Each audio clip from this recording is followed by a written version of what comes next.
नमस्कार दोस्तों, जैसा कि हम आधुनिक भारत के इतिहास का अध्ययन कर रहे हैं, उसी कड़ी में आज हम अगला लेक्चर लेकर आए हैं बंगाल। बंगाल प्रांत का उद्भव कैसे हुआ, इसका संस्थापक कौन है, इसका इतिहास क्या है, इसके बारे में एक एक कड़ी का विधिवत अध्ययन करेंगे। जैसे कि पिछले वाले लेक्चर में हमने मराठा साम्राज्य का विधिवत अध्ययन कर लिया है, तो आज हम बंगाल प्रांत का अध्ययन करेंगे। अब बात अगर बंगाल की जाए तो वर्तमान परिस्थिति में अगर आप बंगाल की बात करें तो उस दौरान जो वर्तमान का पूरा बांग्लादेश है, पश्चिम बंगाल है, बिहार है, उड़ीसा है, झारखंड है, ये पूरा एरिया बंगाल कहलाता था। आप अंदाजा लगा सकते हैं कि एक बड़ा सा एरिया था जो कि बंगाल कहलाता था। दूसरा पॉइंट, अगर आप देखेंगे, इतिहास पढ़ेंगे तो आपको देखने को मिलेगा कि जो भी पश्चिमी देशों की जो शक्तियां भारत में आएंगी वे सीधा आप पश्चिम दिशा में अर्थात इस तरफ न टिककर इस तरफ वो अपना ज्यादा अपनी कुछ ज्यादा ही दिलचस्पी दिखाएंगे। रीजन अगर आप इधर देखेंगे तो दिल्ली में कोई ना कोई प्रमुख सत्ता बैठेगी, चाहे वो दिल्ली सल्तनत हो, चाहे मुगल हो। इधर आप देखेंगे इस एरिया में तो इधर आप देखने को मिलेगा, यहाँ पर छोटे छोटे राजवंश तैयार हो जाएंगे, राजपूताना, जिसमें से मराठा होंगे और सिंधिया होंगे, होलकर होंगे ये। और प्लेस दक्षिण में आएंगे तो मैसूर जैसे राज्यों में प्रमुख सत्ताधारी तैयार हो जाएंगे, जिससे इधर लोगों को लगता है कि हम इधर अपना सही से वर्चस्व नहीं बैठा पाएंगे, जिसकी वजह से वो इधर ना आकर इधर ज्यादा दिलचस्पी दिखाते हैं। उसके कई सारे प्रांत हैं। बंगाल जो है दिल्ली से काफी दूर पड़ता था, जिससे मुगल बादशाह या कोई भी बादशाह हो दिल्ली में बैठा हो डायरेक्ट संपर्क नहीं साध सकता था। इसलिए इतने बड़े प्रांत को संभालने के लिए मुगल सत्ता ने दो पद बनाए थे, एक दीवान का पद, दूसरा सूबेदार का पद, जिससे उसने और उसके बाद यहाँ पर बंगाल जो कि बंगाल की खाड़ी के तट पर था, जिसकी वजह से व्यापार के दृष्टिकोण से काफी सहजता होती थी। बड़ी सरलता से आप यहाँ से व्यापार कर सकते थे। आप सोच नहीं सकते हैं जिस वक्त की हम बात कर रहे हैं, जिस समय की हम बात कर रहे हैं बंगाल के, इस समय बंगाल से लगभग 60% व्यापार होता था, इम्पोर्ट एक्सपोर्ट, ठीक, आयात निर्यात 60% होता था।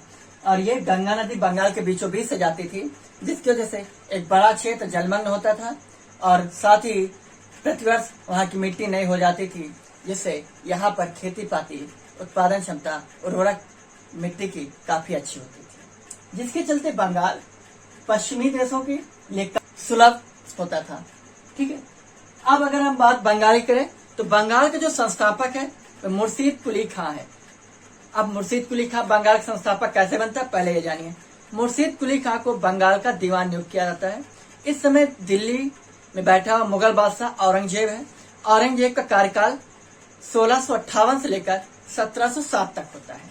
दीवान पद का काम है राजस्व इकट्ठा करना, और सूबेदार जो कि इस समय सूबेदार बंगाल का है अजीमुशान, जो कि एक राजकुमार होता है। राजकुमार होने के चलते इसका ज्यादा समय दिल्ली में व्यतीत होता है, जिसके चलते इस समय 1717 आते आते बंगाल का सूबेदार भी मुर्शीद कुली खां को बना दिया जाता है। अब एक ही व्यक्ति के हाथ में दो पावर हैं, एक तो सूबेदारी प्लस दीवानी। सूबेदार का पद ज्यादा प्रमुख होता था, क्योंकि सैन्य प्रणाली व्यवस्था, राज्य की लॉ एंड ऑर्डर यानी कानून व्यवस्था, ये सारा सिस्टम सूबेदार देखता था। अब पैसा भी आपके पास है, लेकिन आपके हाथ में कानून व्यवस्था नहीं है, प्रशासन व्यवस्था नहीं, तो आप कुछ नहीं कर पाएंगे। अगर आपके हाथ में प्रशासनिक व्यवस्था है, सैन्य व्यवस्था है, लेकिन पैसा नहीं, तब भी आप कुछ नहीं कर पाएंगे। ये मुगलों की चाल थी कि दोनों प्रमुख पद को अलग कर दिया था उसने। लेकिन यहाँ पर उनके साथ धोखा हो जाता है। धोखा क्या, रीजन ये है कि जो मुर्शीद कुली खां है ये पहले से वेल प्लान्ड होता है, जिसकी वजह से ये करता क्या है, यहाँ बंगाल में जितने भी बड़े बड़े जमींदार हैं, बड़े बड़े उद्योगपति हैं, व्यापारी हैं, उन सभी से अच्छे संबंध अपने स्थापित कर लेता है और दिल्ली में बैठे हुए बादशाह को जरूरत से ज्यादा कर भेजा करता था। अब आपको जरूरत से ज्यादा कोई मदद करता रहेगा तो आपको गुस्सा भी आएगा, लेकिन आप वो प्रतिक्रिया नहीं व्यक्त कर पाएंगे जो आप करना चाहते हैं। रीजन क्योंकि आपको जरूरत से ज्यादा मदद कर रहा है, ठीक है, जिसकी वजह से अब ये सूबेदार बन गया। जैसे ये सूबेदार बनता है 1717 में ही बंगाल को एक स्वतंत्र प्रांत घोषित कर देता है और बंगाल का नवाब, पहला नवाब बनकर बैठता है मुर्शीद कुली खान। इस प्रकार से एक क्वेश्चन और बनता है कि मुर्शीद कुली बंगाल का अंतिम गवर्नर या दीवान कौन रहा है या गवर्नर कौन रहा है, तो वो है मुर्शीद कुली खान। बात अगर की जाए तो मुर्शीद कुली खान ने अपनी सबसे पहला काम क्या किया, अपनी राजधानी ढाका से मुर्शिदाबाद बनाई। क्या बनाई राजधानी? ढाका से मुर्शिदाबाद। 1651 में, इसके पहले अगर हम थोड़ा देखें तो अंग्रेजों ने हुगली में पहली कंपनी खोली थी। हुगली आपकी यहाँ पर पड़ेगी, ठीक है। गंगा की एक अलग धारा है जो उससे बंगाल में अलग हो जाती है, उसको हुगली के नाम से जानते हैं। 1668 में 3 गांव जो अंग्रेजों को मिले थे रहने के लिए, कमाने खाने के लिए, उन 3 गांवों को मिलाकर ये फोर्ट विलियम की स्थापना करते हैं, जो कि फोर्ट विलियम आगे कलकत्ता के नाम से जाना जाता है। सुतीनाती, कलिकाता और गोविंदपुर, इन 3 गांवों को मिलाकर फोर्ट विलियम की स्थापना होती है। इतनी सब कहानी होने के चलते एक चीज मैं आपको और बता दूं, 1717 वही वक्त है जब दिल्ली में बैठा हुआ मुगल बादशाह फर्रुखसियर है। फर्रुखसियर ने 1717 में अंग्रेजों को कर मुक्त व्यापार करने के लिए एक लाइसेंस प्रोवाइड कर दिया, उपलब्ध करा दिया, जिसका नाम था दस्तक। दस्तक एक प्रकार का लाइसेंस था जो चुंगी, जो भी जैसे अपने टैक्स पड़ता है टोल टैक्स, तो वैसे ही जो बंगाल के अंदर व्यापार करना होता था तो जो टैक्स पड़ता था वो टैक्स नहीं पड़ता था। लेकिन अंग्रेजों ने इसका दुरुपयोग किया, अपने जितने भी मित्र थे, जितने भी सहयोगी थे, उनको बांटा, प्लस साथ ही साथ जो भी इसकी रकम देता था उसको पैसे से बेचते थे, जिसकी वजह से बंगाल की में अराजकता फैल रही थी राजस्व को लेते हुए। लेकिन इसी के चलते अंग्रेज मजबूत हो रहे थे आर्थिक दृष्टि से, आर्थिक रूप से अंग्रेज कुछ ज्यादा ही मजबूत हो रहे थे, जिधर दिल्ली बैठ से बादशाहों की नजर नहीं थी, क्योंकि उनको जरूरत से ज्यादा अंग्रेजों की तरफ से कर और टैक्स मिलता रहता था वसूल करके। प्लस लेकिन जो दस्तक इसने दिया था, दस्तक की जो कीमत थी वार्षिक सालाना 3000 रुपए थी। 3000 रुपए दस्तक के एवज में अंग्रेज दिल्ली बादशाह को भेजा करते थे, ठीक है। साथ ही साथ अगर बात की जाए तो उसके बाद 1727 में मुर्शीद कुली खां की मृत्यु हो जाती है और इसके बाद इसका दामाद शुजाउद्दीन बैठता है 1727 से 39 तक। और लेकिन ये भी बंगाल को अच्छी तरीके से चलाता है और बंगाल एक अच्छा प्रांत, लॉ एंड ऑर्डर मेंटेन रखता है। लेकिन 1727 इसकी मृत्यु के बाद इसका बेटा सरफराज बैठता है, लेकिन सरफराज एक अयोग्य शासक था। अयोग्य शासक होने के चलते बिहार का एक नायब सूबेदार होता है अलीवर्दी खां। तो अलीवर्दी का सरफराज खां को उसकी गद्दी से हटाकर स्वयं बंगाल का नवाब बन जाता है और बंगाल में जो अराजकता फैलने वाली थी उसको संभाल लेता है।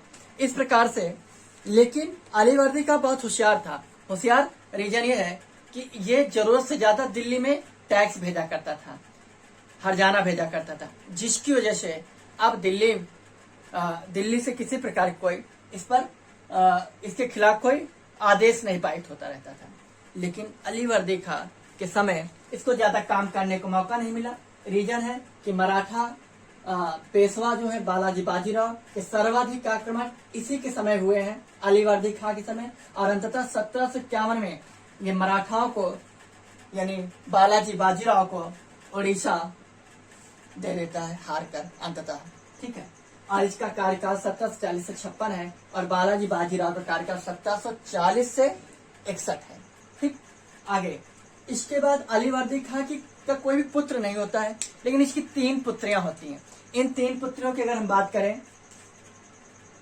तो एक का परिवार ढाका परिवार है, एक का पटना परिवार है, एक का पूर्णिया का परिवार है।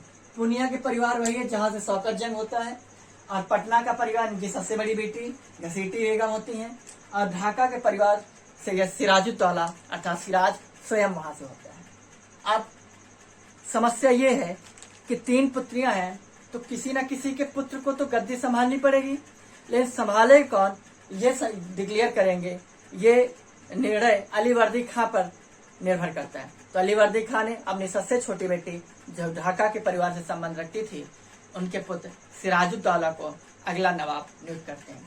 अब सिराजुद्दौला नवाब बन गया तो यहाँ पर जितने भी इनके सगे संबंधी थे सारे के सारे सिराजुद्दौला के खिलाफ हो जाते हैं, एक से एक षड्यंत्र रचने लगते हैं। इनमें से षड्यंत्रकारियों में घसीटी बेगम अर्थात इनकी मौसी, शौकत जंग इनका मौसेरा भाई, जगत सेठ जो कि इसे बंगाल का बैंकर होता था, और प्लस अमीर चंद जो कि बंगाल के एक बड़ा व्यापारी होता था। अंग्रेजों को तो कोई न कोई एक सुराग चाहिए ताकि वो बंगाल में एंट्री कर सके, बंगाल का जो नवाबी परिवार है। अब ये सारे इनके खिलाफ होते हैं और अंग्रेज इनका सहारा लेते हैं। ठीक है, आगे अगर हम बात करें, जब सिराज गद्दी पर बैठता है, सिराज एक योग्य शासक होने के चलते कुछ नहीं कर पाता है, क्योंकि कुछ भी करता है तो सबसे पहले इसके खिलाफ खड़े हो जाते हैं।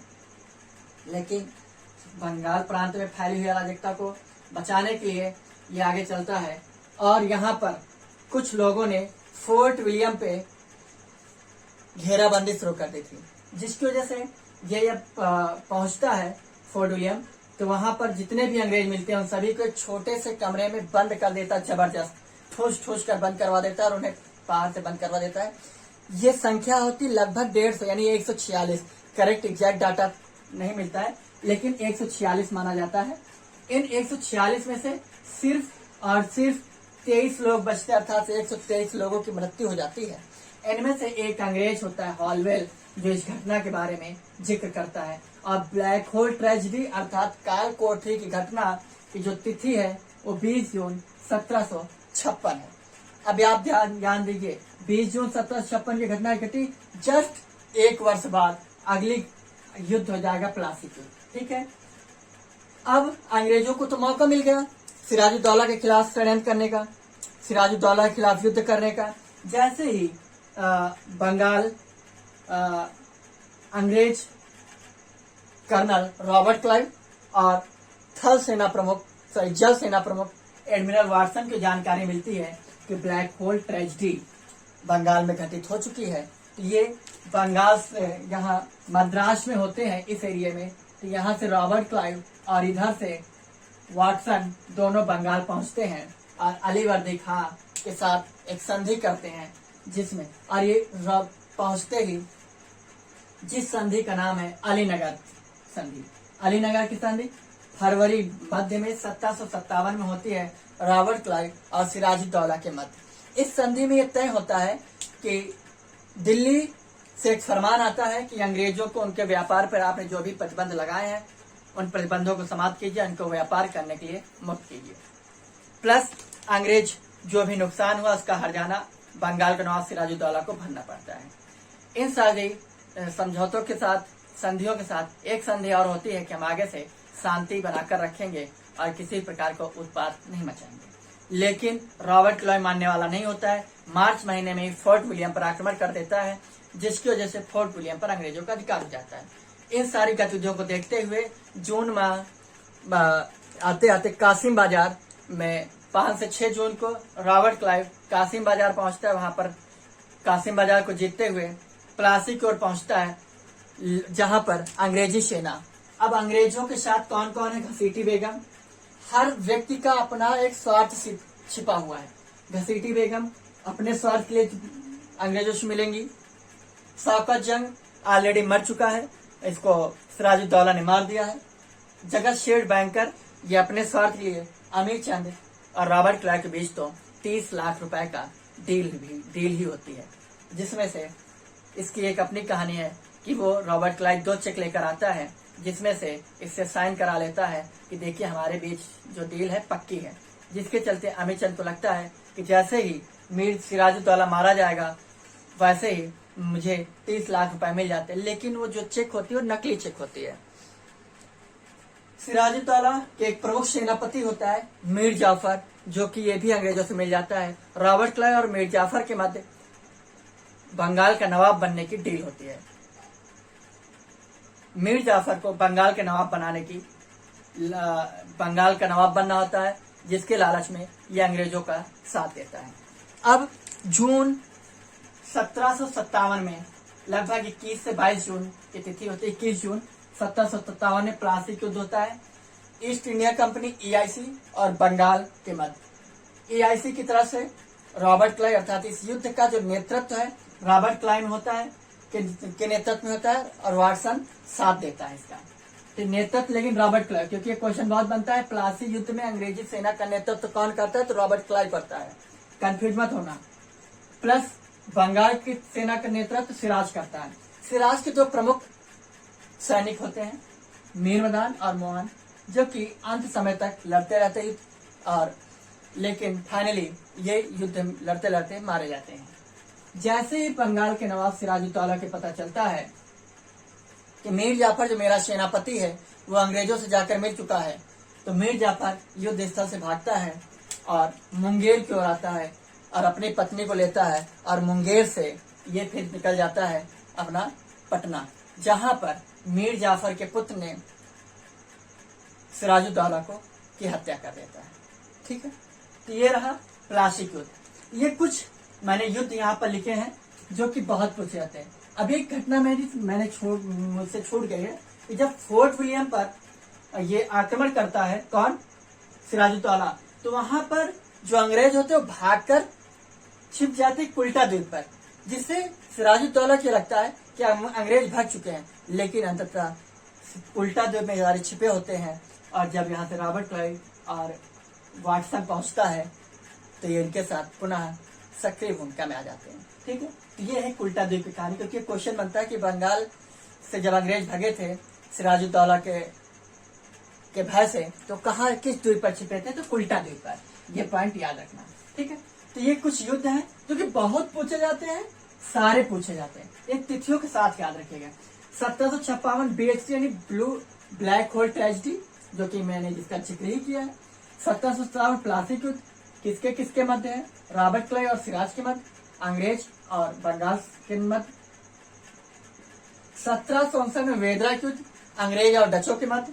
1760 में वाड़ीवास युद्ध, अंग्रेज और फ्रांसीसियों के मध्य। 1761 पानीपत का तृतीय युद्ध, जो कि पिछले लेक्चर मैंने विद्युत तरीके से मैंने इसका वर्णन किया है। 1764 में बक्सर युद्ध, जो कि आगे अभी आएगा। तो ये रहा आज का लेक्चर। इसकी आगे की कहानी अगले लेक्चर में आपको मिलेगी। तो आज के लिए इतना ही। आप सबका बहुत बहुत धन्यवाद। Thank you.